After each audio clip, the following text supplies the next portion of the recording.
Welcome to the Short Term Show, the show about short-term rentals and long-term wealth, with real property owners hosting real properties who are crushing it in the vacation and short-term rental space.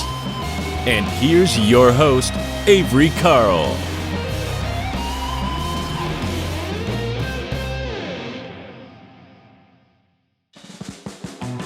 This episode is brought to you by the premier short-term rental Facebook group, Short-Term Rental, Long-Term Wealth.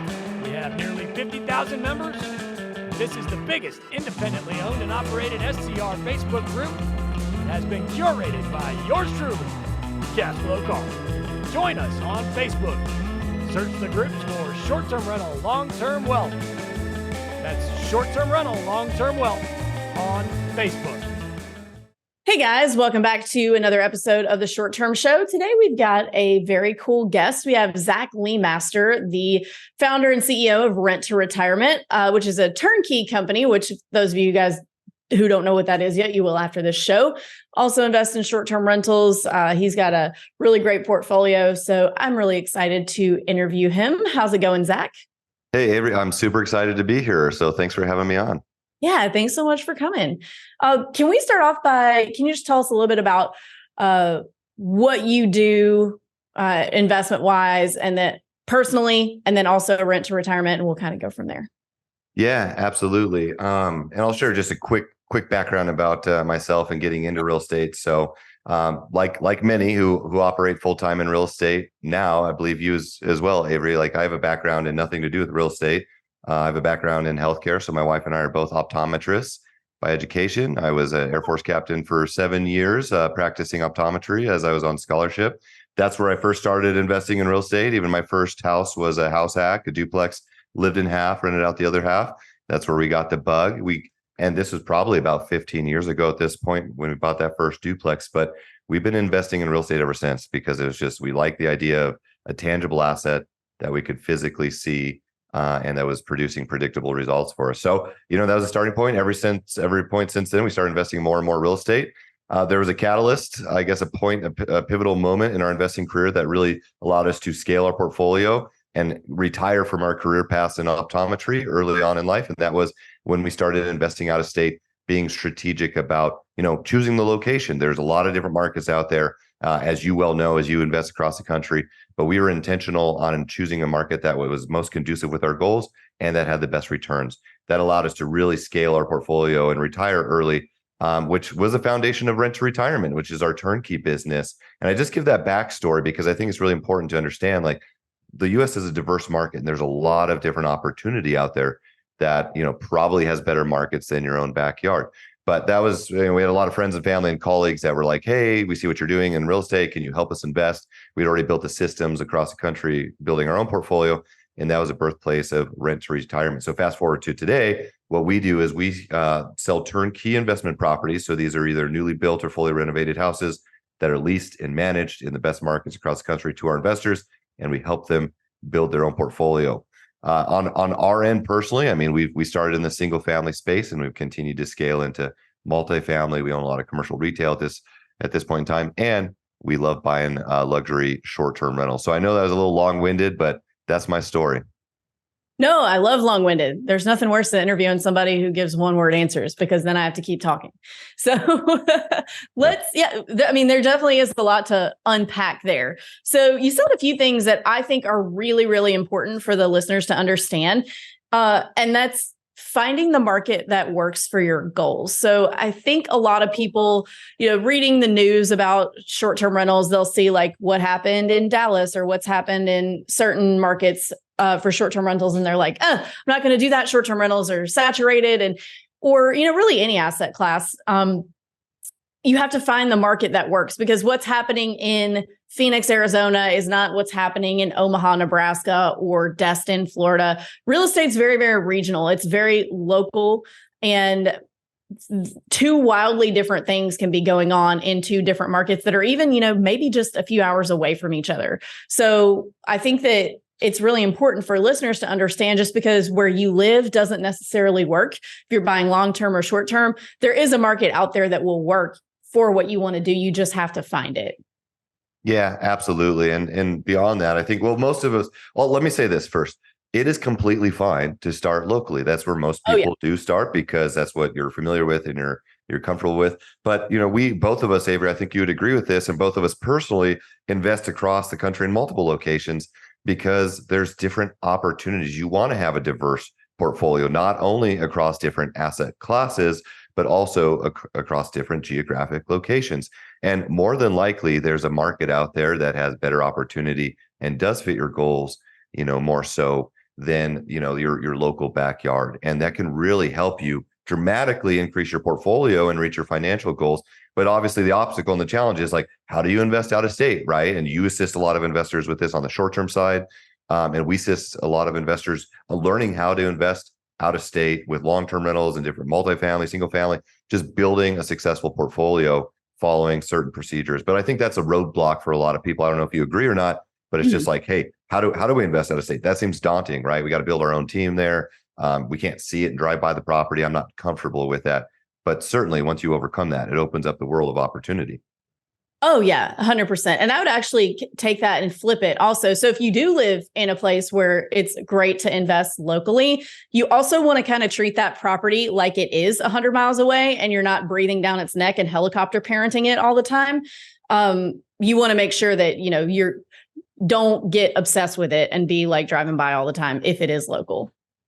We're all guilty of that from time to time, especially early on, right? But it's like, when I think about building real estate, and a lot of people I think have this mindset too, it's like, well, I want to build a real estate portfolio, whatever the size is, to ultimately like have passive income, semi-passive at the end of the day.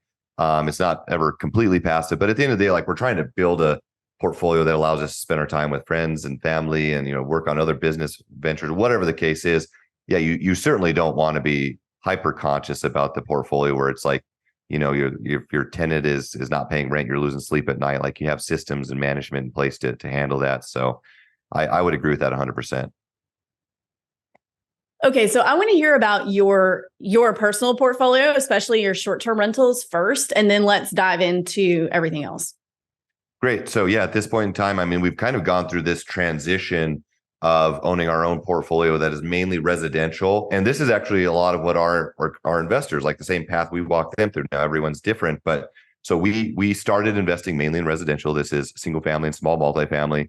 We started investing out of state where there's better opportunity that catapulted our success and increased our returns dramatically, allowed us to retire from our career paths.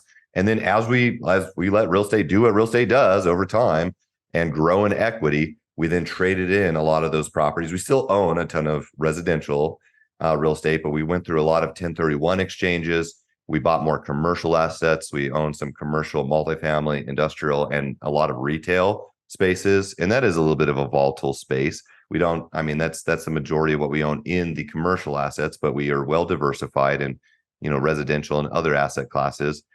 We did 1031 exchanges. We traded up. We ran cost segregation studies on all of those, of course, and accelerated the depreciation to offset our tax benefits to allow us to buy more real estate. And we also buy very niche short-term rental luxury houses in Colorado here where I'm at. And this is in the mountains in Summit County. We have some of the top performing short-term rentals that we are really intentional about our management, catering to, that type of high-level client. And do quite well with those. And we're really excited. Actually, we are just closing on another short-term rental, probably end of this week, hopefully, all fingers crossed. So that's mainly what our portfolio looks like today. We've met the number of 7 figures of income on our portfolio. We have it's a high 8-figure portfolio, but we net cash flow over 7 figures annually, which is great. That didn't happen overnight. It took us 15 years to get there. But one thing I always tell people is we've bought more and more real estate every single year since we started with those, that first duplex about 15 years ago. So that's the portfolio today. Wow, that's a lot of stuff. How many doors is that? How many doors does it take to make that much? Yeah, I don't even know offhand. So with our commercial, so we still probably have about 30 residential doors. This is a combination of, in fact, we closed one yesterday. This is a new construction in Alabama. We buy a lot of new construction. That's mainly what we're buying now because I love build. And actually, as a business, we focus like 70% in the build to rent space.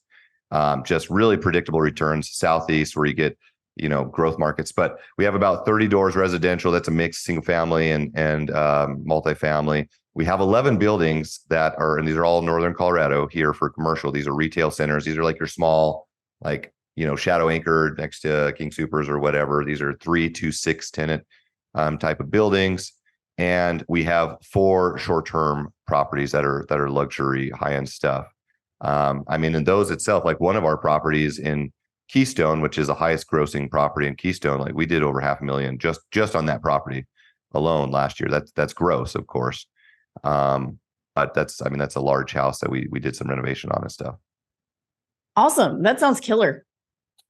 Yeah, it's a lot, but we're trying to make it more. Again, we went through this transition where we buy residential, trade up, maximize tax benefits, reinvest that money.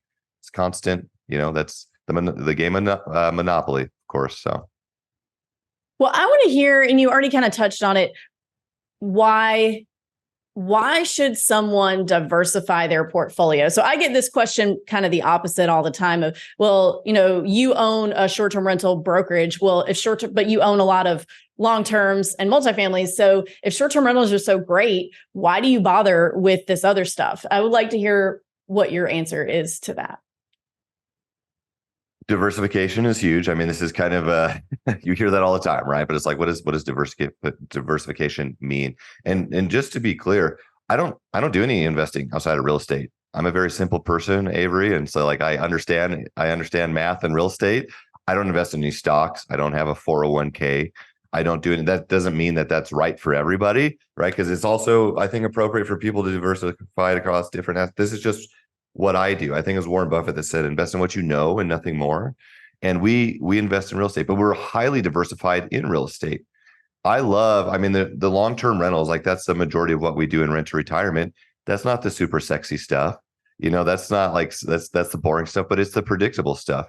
We love investing in residential real estate because it's a human necessity. And there's a huge housing crisis right now. There's a huge discrepancy between supply and demand in a lot of parts of the country. And that's just a really predictable asset class. But that doesn't mean you have to own all of your properties as long-term rentals. It's fun. One of the fun parts about real estate, I'll say this, because investing in different asset classes, like, yes, it's important to have a diversified portfolio geographically and across different asset classes, short-term rentals, long-term commercial, whatever. Like, that's good just from diversification standpoint in general. That way, if there is some changes in one asset class or a market, like that provides a sustainable portfolio long-term. Like that would be the financial answer.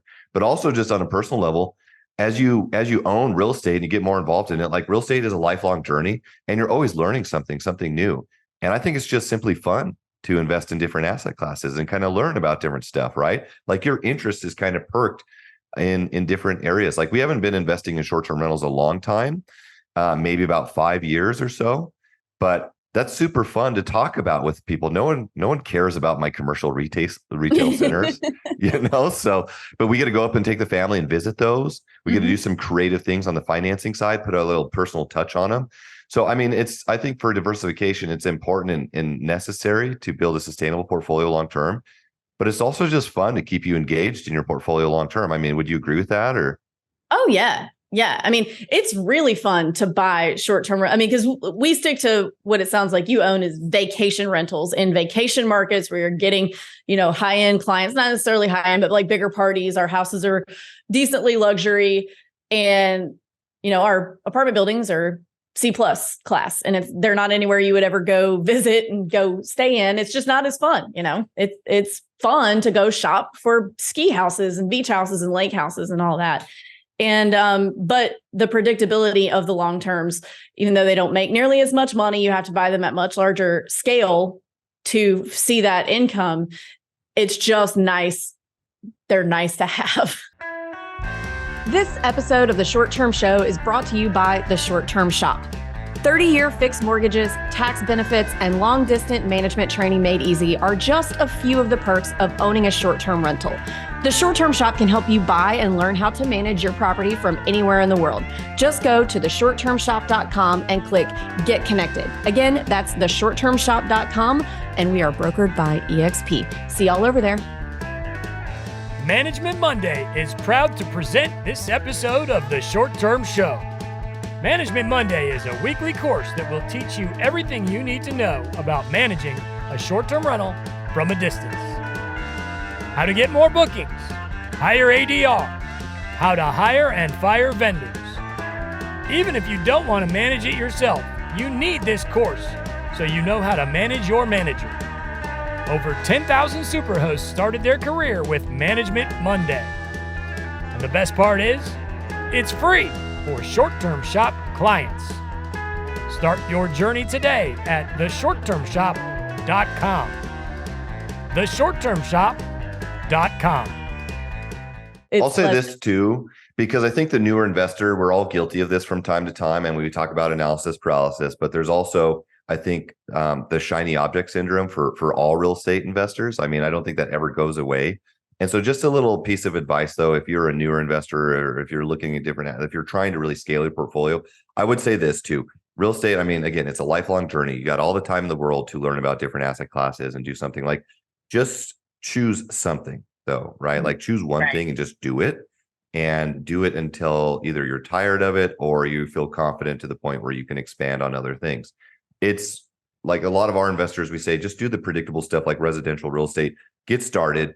And just because that's the most important thing, is just get started. Don't be one of these people that looks and researches 1,000 different things, and then you can't choose anything, or you can't choose anything and do it like intentionally because you're too distracted.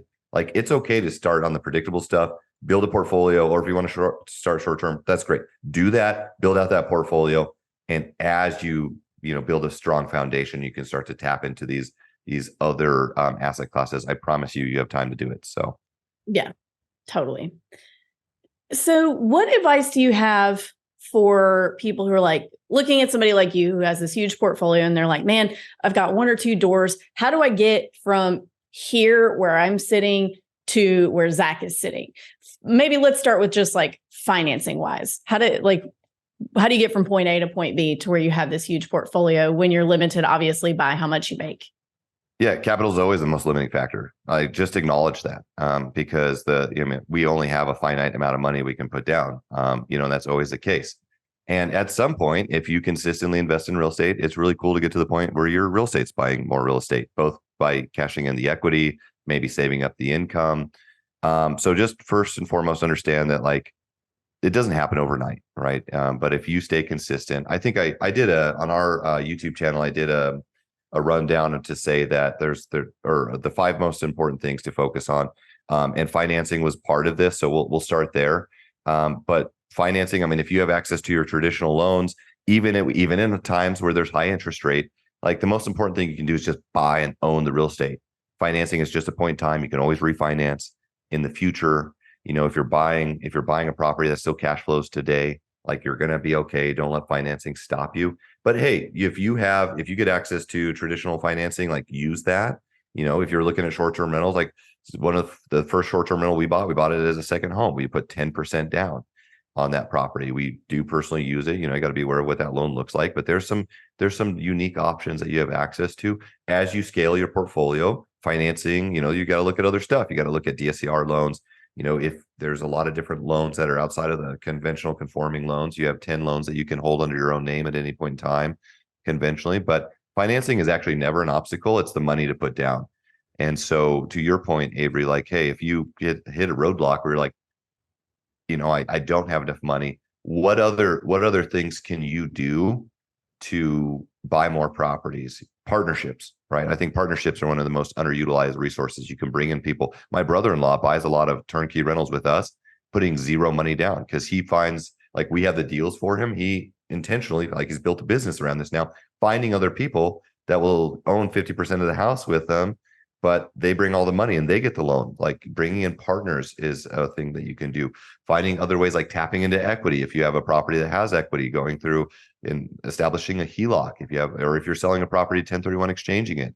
There's a lot of different resources you can use. If you have a retirement vehicle and you want to access that, there's a lot of different resources you can look at. So financing is never an option, financing is never an obstacle, but the money down is always, the challenge. But there's, you got to be creative, right, as you go to expand.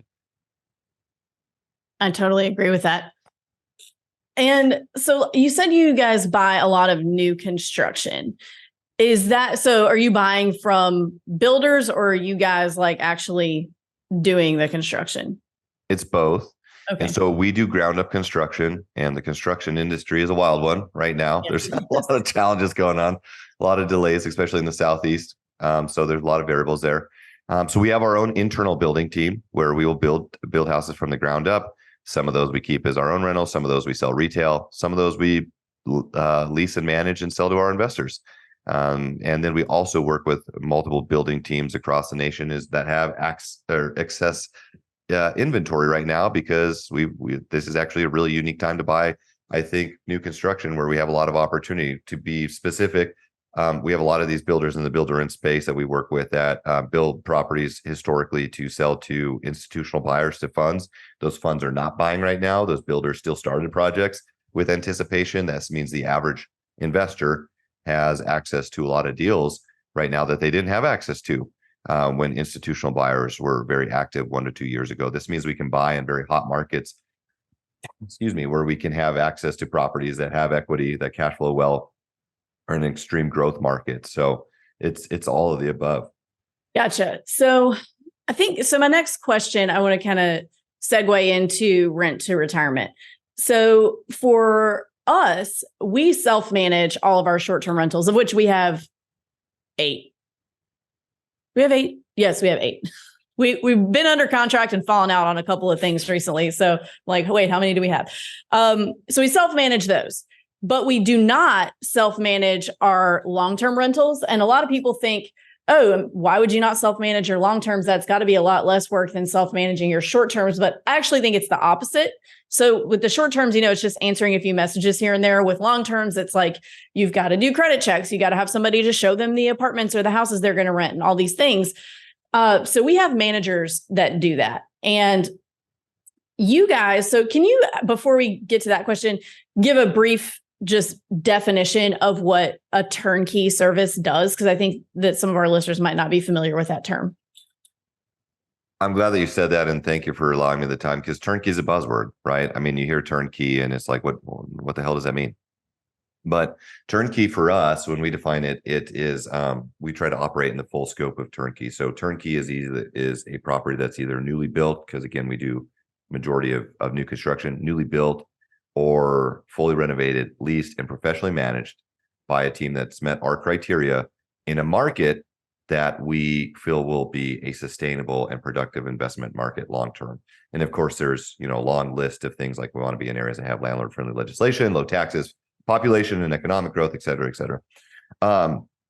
Areas that will cash flow. But we, in addition to that, like, we're not just selling properties that are newly built, leased, and managed. We also help investors on the street. And this is probably the bigger part of what our value is to our investors, is that we help them build a business around investing in real estate, right? Because when you're investing in real estate, you're building a business. Make no mistake about that. And you need to have all the right pieces in place. This is the right real estate attorney and CPA. If you're going through a 1031 exchange, you got to have your QI. If you're investing through a retirement vehicle, your custodian. And so our goal is to help you map out your vision and business plan, and then find the properties to fit that. Regardless if that's the properties that we have within our market, if it makes sense, if the properties we have fit your goals, great. If not, let's help you still map out that plan. So that's what turnkey means to us. Okay. So thank you for that definition. So can you walk me through what it looks like? So say I want to become a client. I'm like, you know what? I've got some money. I think I want to buy some long-term rentals. I just want to put it somewhere where it's going to make some money. I'm not into stocks. What does that process look like? And I also want to clarify, guys, before we do this, before I say my next sentence anyway, that I don't think that when it comes to real estate, there's really anything truly passive income does not exist. You're going to have to be managing something in some way. But this is about as close as it gets, I think, investing in turnkey. So can you walk me through the process of I'm like, hey, Zach, I want to buy some stuff with you guys. What's the next step? Absolutely. And yes, good point on the passive income side. And we have management, because you talked about management previously. We have management on personally all of our properties, even short-term rentals, and sometimes that's a challenge to cash flow. But I mean, it's really important to us that we can focus our time and energy on business and growing the portfolio and outsourcing management, because that helps us scale.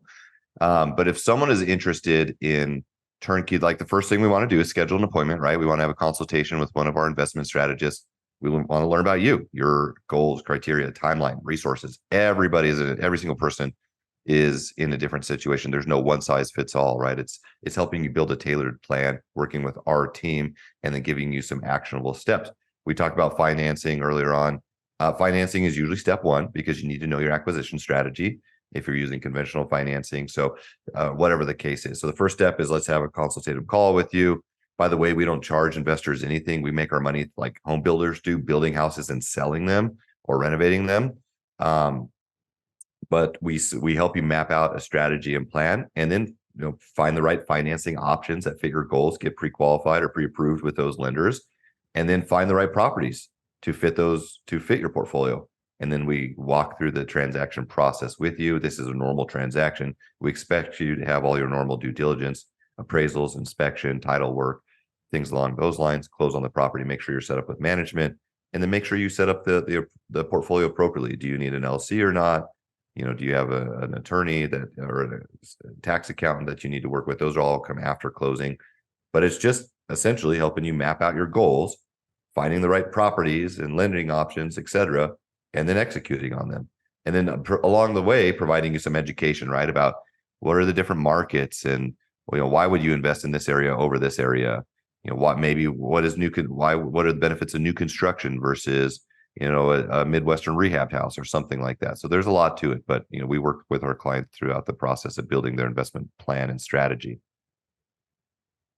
That is pretty awesome. So how many markets do you guys operate in? We operate now on the turnkey side in 12 different markets. These are 2 geographic locations mainly.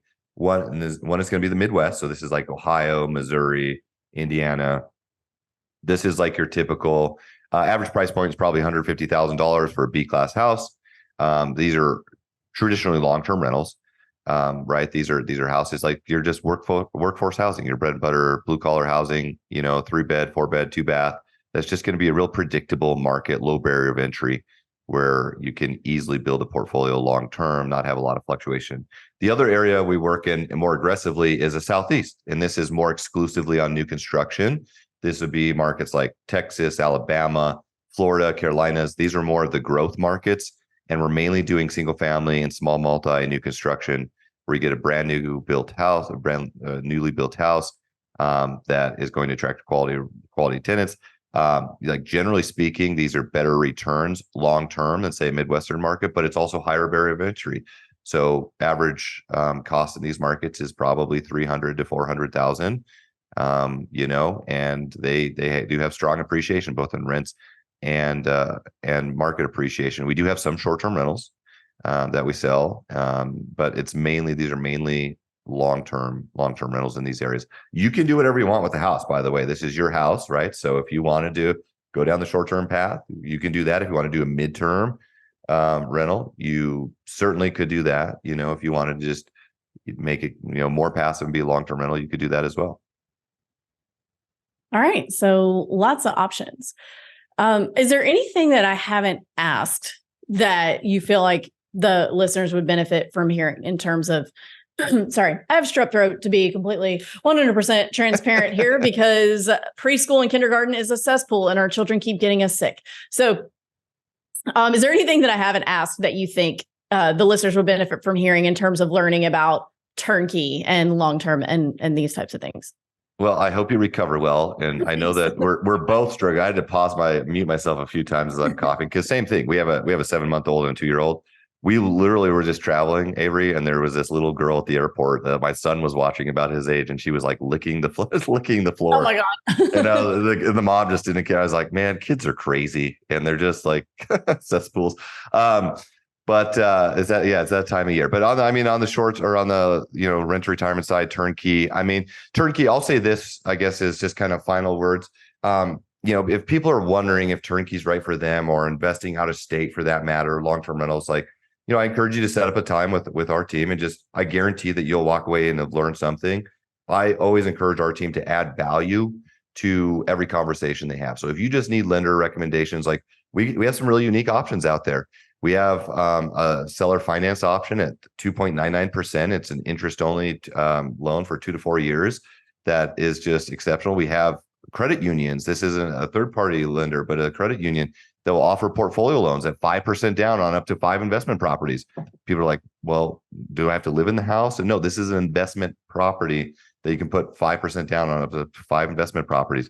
We have a lot of people doing that. Like, I personally bought 5 of those, and then I ran cost segregations on them. So anyways, if you have questions, excuse me, just reach out. Like, our goal is to add value however we can. But a lot of people wonder, like, is turnkey right for me? Well, a lot of our clients, I think, where turnkey can make sense for you. If you're a brand new investor and you just need some hand holding, this is a great option to just walk through the process. If you are an investor, this is your first time out of state, and you want an easy access to deals where you can just tap into an established team, this provides a lot of opportunity. If you're a busy professional and you want to add real estate to your portfolio, but you don't want to add a ton of time in another job, or if you live in an expensive market and your local market doesn't make sense and you're forced out of state, like, all these are ways that we work with investors. We have investors that are full-time real estate investors, and they just want to buy more real estate for the tax advantages or whatever without adding hours to their plate. So, I encourage you to just reach out to our team, see if it makes sense for you, and at least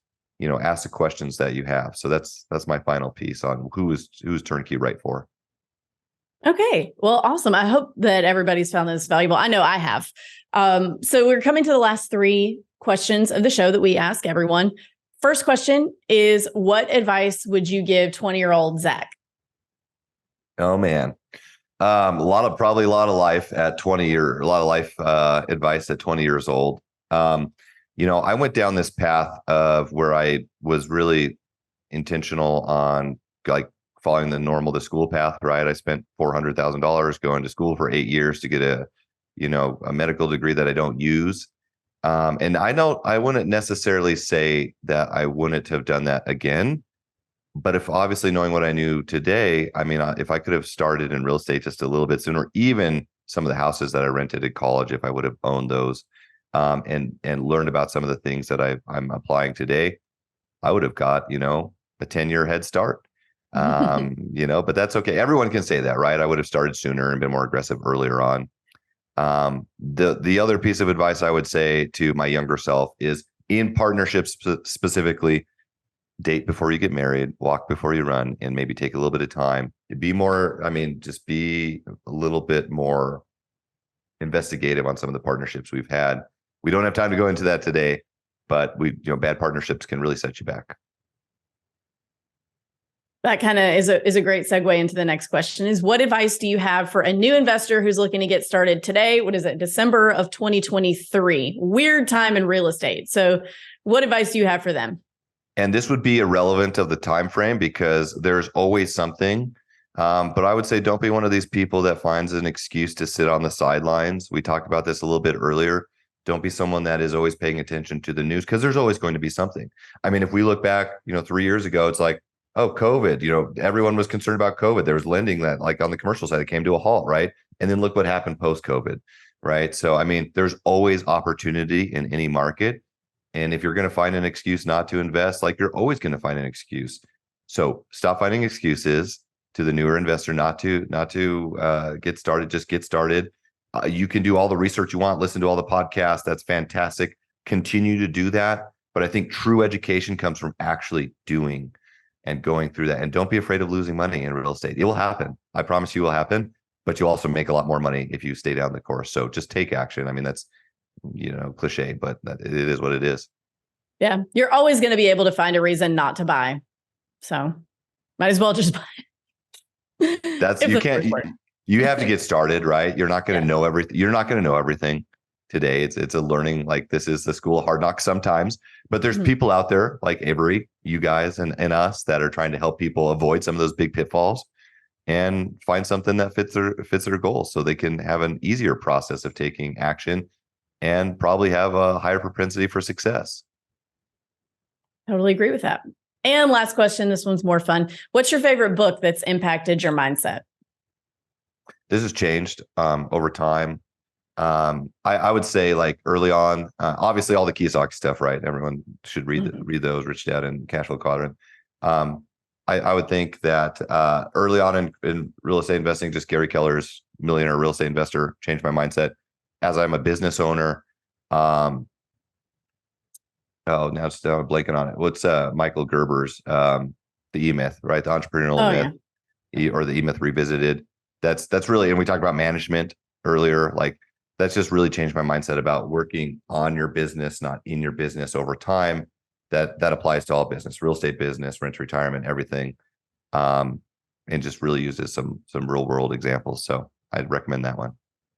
Another great one. Well, Zach, thank you so much for coming on. And if our listeners want to follow you and learn more about you and more about rent to retirement, where can they do that? We always want to just direct people to the website. We have a ton of social media stuff. YouTube channel that puts out a lot of information. We have our own podcast. We talk about all things real estate, not just turnkey rentals, a lot of market analytics and financing options and information. The website is renttoretirement.com. That's renttoretirement.com. They can also text invest to 55444, and that will get you automatically subscribed to our channels if you want more information. And again, we'd be happy to speak with anyone just about your goals and see what resources we can share with you. Awesome. Well, what a great episode, Zach. Thank you so much for coming on. And we'll hopefully be able to have you. I want to hear the story about the bad partnership. So we'll get you on for another episode on that. Thanks so much for coming. Thank you.